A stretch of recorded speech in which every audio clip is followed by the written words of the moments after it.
વિદ્યાર્થી મિત્રો, આપણે છેલ્લે એકઘાત બહુપદી,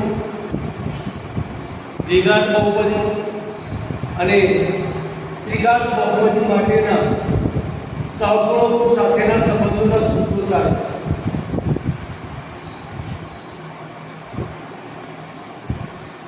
એકઘાત બહુપદી व्यापक स्वरूप में px बराबर x वत्ता b એવું આપણે લખીએ છીએ. હવે જો શૂન્ય મેળવવું હોય તો px બરાબર 0 લેવું માટે x વત્તા b બરાબર 0 થાય. એટલે કે x બરાબર b આપેલ છે એટલે -b/a. x એ શૂન્ય છે, એક જ શૂન્ય છે, એટલે કોઈની સાથે કોઈ સંબંધ કે ગુણાકાર લઈ શકાશે નહીં. ત્યારે અહીંયા -b અચળ પદ અને a એટલે x નો સહગુણક. ત્યાર પછી આપણે દ્વિઘાત બહુપદી માટેના પણ સૂત્રો મેળવ્યા છે. એનું વ્યાપક સ્વરૂપ લખીએ px બરાબર ax² વત્તા bx વત્તા c. સૂત્ર મેં તારું છે ફરીથી તારણમાંથી યાદ કરાવું છું. બંને શૂન્યનો સરવાળો બરાબર આલ્ફા પ્લસ બીટા બરાબર -b/a. -b એટલે કોણ? x નો સહગુણક અને a એટલે x² નો સહગુણક. બે શૂન્યનો ગુણાકાર એટલે c/a. આલ્ફા ઇન્ટુ બીટા, બે શૂન્યનો ગુણાકાર c/a. c એટલે કોણ? છેલ્લું પદ છે કે અચળ પદ કહીશું. અને a એટલે શું? x² નો સહગુણક. તમારે સૂત્ર યાદ રાખવાનું છે ખાસ. અને c અને b અને a કઈ બહુપદીનો દરેક મતલબ જુદો જુદો છે. અહીંયા અચળ પદ તરીકે b છે, ત્યારે દ્વિઘાત બહુપદીમાં અચળ પદ તરીકે c છે. મિત્રો ધ્યાન રાખવા જેવી વાત છે. અને હવે તો બીજું ત્રિઘાત બહુપદી.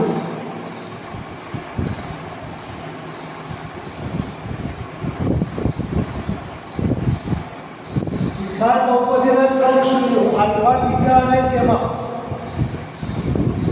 ત્રણેય શૂન્યોનો સરવાળો આલ્ફા પ્લસ બીટા પ્લસ તેમાં બરાબર -b/a. એનું વ્યાપક સ્વરૂપ લખીએ px બરાબર ax² વત્તા bx² વત્તા cx વત્તા d. b કોણ છે? કે x² નો સહગુણક ભાગ્યા a x² નો સહગુણક. તમે જોઈ શકો છો અહીંયા બી જુદું છે, અહીંયા બી અલગ છે અને અહીંયા બી જુદું છે. બહુ ધ્યાન રાખવાની બાબત છે. Alpha beta plus beta gamma plus gamma alpha બધે શૂન્યના ગુણાકારનો સરવાળો એને કહેવાય છે c/a. c એટલે x નો સહગુણક અને a એટલે x² નો સહગુણક.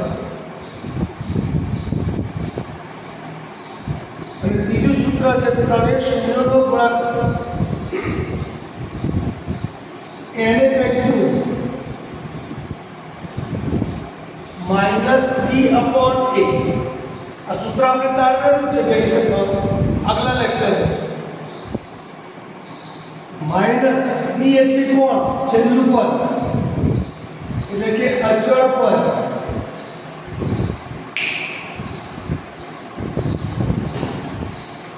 એટલે કે અચળ પદ અને a એટલે કોણ? x² નો સહગુણક. મિત્રો જરા ધ્યાનથી જો અહીંયા અચળ પદ તરીકે d છે, અહીંયા અચળ પદ તરીકે c છે, ત્યારે અહીંયા અચળ પદ તરીકે b છે. એટલે સૂત્ર કોનું અને કયા સેન્સમાં વપરાયું છે એ અધ્યયન. હવે આજે આના ઉપર આધારિત આપણું જે સ્વાધ્યાય છે, સ્વાધ્યાય નંબર 2.2 એને જોઈશું. જો સ્વાધ્યાય 2.2 નો પહેલા દાખલાની પહેલી રકમ x² - 2x - 8 એના માટે શૂન્ય શોધો અને સહગુણક વચ્ચેનો સંબંધ શોધો. આવા બે દાખલા છે, બે વસ્તુ બાકી છે. શૂન્ય શોધો અને શૂન્યનો સહગુણક સાથેનો સંબંધ શોધો. જે આપણા સૂત્રો બતાવ્યા એ સૂત્રનો ઉપયોગ કરવાનો. બહુપદીને આપણે નામ આપીએ px બરાબર x² - 2x - 8. હવે થોડા 2 વર્ષ પાછળ જવું પડે. ધોરણ 9 અને 10 8 ની અંદર અવયવો માટે આને શૂન્ય શોધવા હોય તો આપણે અવયવ પાડવા પડે, વેક્ટર શોધ કરવા પડે. અને આગળ પડાવ્યું છે પ્રમાણે શૂન્ય શોધવા માટે px ની કિંમત 0 લેવી પડે. એટલે આપણે લખીશું શૂન્ય શોધવા px બરાબર 0 લઈએ માટે x² - 2x - 8 બરાબર આ બાજુ લખીએ px પાછળ જવા દે ઇક્વલ ટુ px ની જગ્યાએ 0 લઈએ. હવે બહુપદીને ઓળખીએ. બહુપદી છે દ્વિઘાત બહુપદી.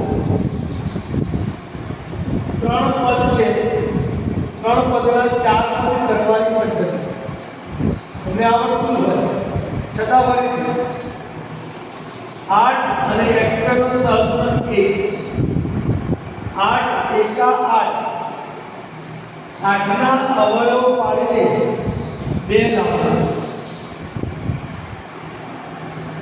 2 1 4 2 2 2 1 2 2 4 આના અવયવ તો 4 માંથી 2 જાય તો 2 રહેશે. ગુણાકાર 4 નો 8 8 એકા ગુણાકાર 8 x² બીજું -2x છે, મોટી સંખ્યાને માઈનસ રાખીશું તો -4x, નાના 2x પ્લસ રાખીશું -8 બરાબર 0.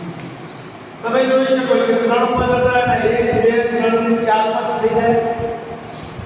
સાથે સાથે મધ્યમ પદ જે છે 4x - 2x માઈનસ પ્લસ નો સરવાળો બાદબાકી થાય એટલે 4x માંથી 2x કરે -2x. આ બંનેનું સાદુરૂપ -2x આવું. હવે એનું જોડકું પાડીએ. x કોમન નીકળશે, સામાન્ય નીકળશે બરોબર. x² માંથી x ગયા એટલે x, 4x માંથી x ગયા બાર એટલે -4. એ જ રીતે આ બંનેમાંથી પહેલા 2x એટલે +2 કોમન કાઢીએ. 2x કરી 2 બાર ગયા એટલે x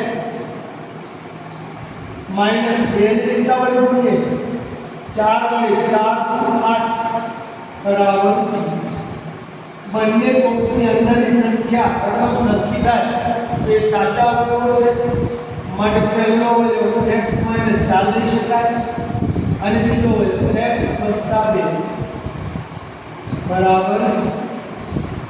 હવે બંનેને અલગ કરીએ. x - 4 બરાબર 0 અને x + 2 બરાબર 0. આના બરાબર 0 કારણ કે આ નીચે જશે 0 ઉપર x + 2 એટલે 0 થઈ જાય. x બરાબર 4 ને આ સાઈડ બરાબર 4, x બરાબર 2 ને આ બાજુ એટલે માઈનસ. તો મિત્રો x બરાબર 4 x બરાબર -2 કે આપેલ બહુપદીના શૂન્યો છે. હવે શૂન્યોનો સહગુણક સાથેનો સંબંધ બહુપદી આપણી દ્વિઘાત બહુપદી છે. બે સંબંધ મળી છે. શૂન્યોનો સરવાળો બરાબર સૂત્ર -b/a. ચલો હવે વ્યાપક શબ્દ સાથે આની સરખામણી કરવી હોય ax² + bx + c px બરાબર ax² + bx + c જ્યાં a = 0 સાથે સરખાવતો a બરાબર કેટલા 1 b બરાબર -2 અને c બરાબર કેટલા -8. તો હવે જ્યારે અહીંયા લખવાનું થાય ત્યારે માઈનસ પણ અહીંયા b ની કિંમત -2 અને a ની કિંમત 1 = -+ શૂન્યોનો સરવાળો. ધ્યાનથી તમે જુઓ તમારી પાસે બે શૂન્યો છે 4 અને -2. આલ્ફા બરાબર 4 અને બીટા બરાબર -2. આલ્ફા પ્લસ બીટા બે શૂન્યોનો સરવાળો 4 + -2 4 પ્લસ ગુણ્યા માઈનસ બરાબર -2. શૂન્યનો સરવાળો 2 થાય છે. અહીંયા ડાયરેક્ટ મળે છે. એ જ રીતે શૂન્યનો ગુણાકાર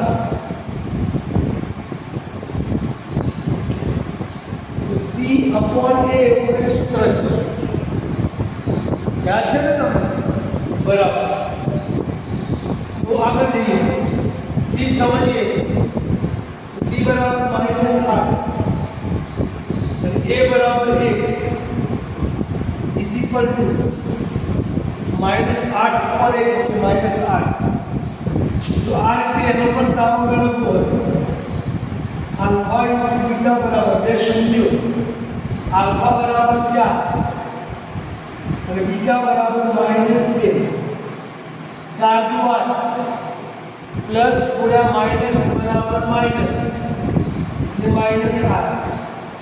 ગુણાકાર મળી જાય છે -8. તો સરવાળો અને ગુણાકાર આને કહીશું શૂન્યનો સહગુણક વચ્ચેનો સંબંધ. હવે વિદ્યાર્થી મિત્રો એ જ સાથેનો એક ત્રીજો દાખલો ક્રમમાં ત્રીજો. હું ગણાવું છું બીજા નંબર પર, ત્રીજો દાખલો વચ્ચે છે તમારે જાતે કરવાનો. બરાબર? ચાલો 6x² - 3 -7 ના શૂન્ય શોધો અને સહગુણક વચ્ચેનો સંબંધ શોધો. ધ્યાનથી જુઓ. પહેલા તો આપણી બહુપદી ક્રમમાં નથી. આપણે બે કામ કરીએ. px બરાબર 6x². હવે કયું પદ આવશે? 2 ઘાત પછી 1 ઘાત એટલે -7x અને પછી -3. 2 ઘાત 1 ઘાત અને 0 ઘાત ક્રમમાં થયો. હવે આપણે શૂન્ય શોધવા છે. હમણાં જે દાખલો બનાવ્યો કે બહુપદીના શૂન્ય શોધવા માટે બહુપદી બરાબર 0 લેવું પડે. એટલે શૂન્ય શોધવા px બરાબર 0 લઈએ માટે 6x² - 7x - 3 બરાબર 0 લઈશું. હવે ઉપર પાડવાનું C અને A. તો 6 × 3 6 તારીખ 18. 18 ના હવે પાડીએ. 2 9 3 3 1 એવા બે ટુકડા કરીને સરવાળો કે બાદબાકી 7 થાય. મિત્રો એક બીજી ટેકનિક આપું તમને. છેલ્લા પદની આગળ કયું ચિહ્ન છે? માઇનસ. તો અહીંયા જે બે અવયવ પડશે એની હંમેશા બાદબાકી જ કરવાની. તો 7 લાવવા છે 3 દુ 6 અને 3. 6 માંથી 3 જાય બાદબાકી કરવાની વાત કરું છું તો 3 રહેશે, 7 રહેતા નથી. એનો મતલબ એવો થયો કે આ વેક્ટર ખોટા છે. બીજો પ્રયત્ન કરીએ. 3 તાલી 9 અને 2 ના 2. 2 માંથી 9 ન જાય, 9 માંથી 2 જાય, 9 માંથી 2 જાય તો 7. તમારે લાવવા છે 7. એ વેક્ટર્સ બરોબર છે. હવે 7 કેવા? માઈનસ. મોટા પદને માઈનસ અને નાના પદને પ્લસ કરી દઈએ એટલે અહીંયા માઈનસ 7 મળશે. 6x પાછળ x છે તો 9 ની પાછળ x છે તો માઈનસ 9x વત્તા 2x માઈનસ 3 બરાબર 0 થઈ ગયું. અહીંયા 3 પદ, અહીંયા 3 પદના 4 પદ હોય બબેના પદના તમે જોડકા બનાવી શકો. હવે 6x² - 3x માંથી કોમન શું નીકળે? સામાન્ય. તો 3 દુ 6 અને 3 તાલી 9 બંનેમાં x માટે x પણ ખરું. 3 ગુણ્યા 2 3 દુ 6 x² માંથી x માઈનસ 3 ગુણ્યા 3 3 તાલી 9 x તો 12. અહીંયા વત્તા પહેલા પદની આગળ 2x - 3 માંથી કશું સામાન્ય ન હોય તો 1 કોમન લાવો અને 2x - 3 જ્યારે 1 કોમન નીકળે ત્યારે આપણે મૂકી દેવાનું બરાબર છે. થઈ ગયા વેક્ટર. પહેલો અવયવ 2x - 3 બંનેમાં સામાન્ય છે એટલા માટે અને બીજું 3x + 1 બરાબર છે. 2x - 3 બરાબર 0 આના બરાબર 0 અને 3x + 1 બરાબર માટે 2x બરાબર 3 પેલી બાજુ જશે માઈનસ છે પ્લસ થઈ જશે અને x બરાબર 3 દુત્યાંશ. આ બાજુ 3x બરાબર 1 પેલી બાજુ જશે માઈનસ x બરાબર -1/3. આ બંને શૂન્ય થયા. હવે શૂન્ય તો શોધ્યા, શૂન્યના સહગુણકો વચ્ચેનો સંબંધ સાથે તો શૂન્યનો સરવાળો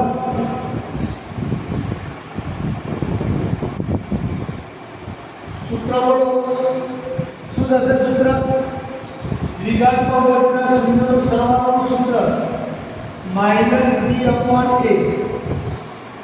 હવે માઈનસ પહેલા સરખામણી કરી લઈએ. ax² + bx + c સાથે સરખાવતા a બરાબર આની સાથે વ્યાપક શબ્દ સરખાવે તો a બરાબર 6 b બરાબર -7 અને c બરાબર -3. ચાલો માઈનસ સૂત્રનો માઈનસ b છે પણ -7 અને a બરાબર 6 માઈનસ +7 અપોન 6 તો શૂન્યનો સરવાળો મળશે 7/6. અહીંયા આ બે સૂત્રને આલ્ફા બીટા કહીએ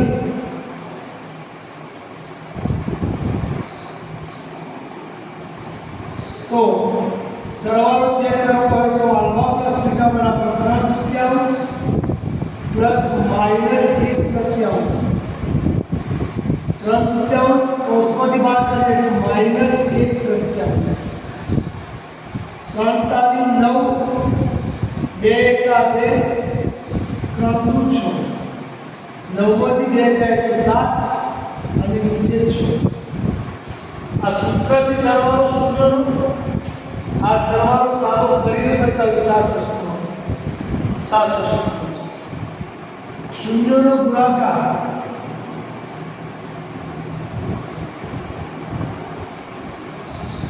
સૂત્ર છે C/A. C/A C જુઓ શું છે -3 અને A એટલે 6. મિત્રો 3/6 -3/6 છેદ ઉડશે 3 × 3 3/6 બરાબર -1. આપણે આલ્ફા ઇન્ટુ બીટા કરીને ચેક કરી લઈએ. આલ્ફા બરાબર 3/3 ગુણ્યા બીટા બરાબર -1/3. બંને વચ્ચે ગુણાકારનો સંબંધ છે માટે છેદ ક્રોસમાં ઉડશે 3 ઉડી જાય માટે -1/3 આલ્ફા ઇન્ટુ બીટા શૂન્ય મૂકીને ગુણાકાર કરો -1/3 સૂત્રથી -1/3. પરીક્ષામાં પૂછાય તો તમારે આવી રીતે સાબિત કરવાની કાંઈ જરૂર નથી. આ જે છે તે તમને વધારાનું બતાવીને ચેક કરવા માટે એને આપણે અહીંયા અત્યારે કોઈ જરૂરિયાત નથી. તમારે જ્યારે શૂન્યનો સહગુણક સાથેનો સંબંધ મેળવવાનો થાય ત્યારે શૂન્યનો સરવાળો સૂત્ર મૂકી અને કિંમત શોધવાની રહેશે. ત્યાં આપણે કોઈ પ્રકારનો તારો મેળવવાની જરૂર નથી. સમજાય છે? ઓકે. હવે સ્વાધ્યાય 7.2 નો પહેલો અને ત્રીજો દાખલો પહેલા દાખલાનો પહેલો અને ત્રીજો મેં ગણાવ્યો છે. બાકીના તમારી જાતે